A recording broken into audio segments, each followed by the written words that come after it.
ನೋಡಿ ಇದೆಲ್ಲ ನಿಜವಾದ ಪ್ರಕ್ರಿಯೆ ನಡೀತೆ ಹಿಂಗೆ. ಈಗ ಬಂತೀಗ ಎಷ್ಟು ಜನ ಅದರಿ ನೀವು? 6 ಜನ. 6 ಜನ. ಫಸ್ಟ್ನೇದು ಬಸವರಾಜಿಂದು.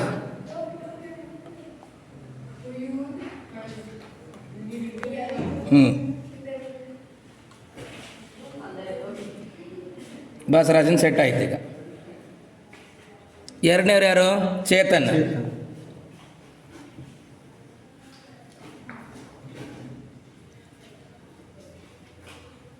ಸೆಟ್ ಆಯಿತು. ಮೂರನೇವರು?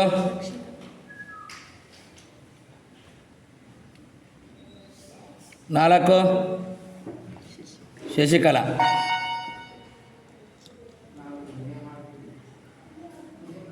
5 ತರುಣನ.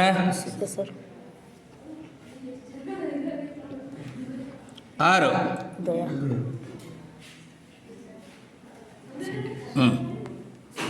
ಓಕೆನಾ? ಈಗ ನಿಮ್ಮ ಹೆಸರು ಹಾಕ್ಬೇಕಲ್ಲ. ಬಸವರಾಜ. ಓಕೆ. ಎರಡನೇವ್ರು ಯಾರು? ಚೇತನ್. ಚೇತನ್. 3 ರಕ್ಷಿತಾ. ರಕ್ಷಿತಾ. 4 ಶಶಿಕಲಾ.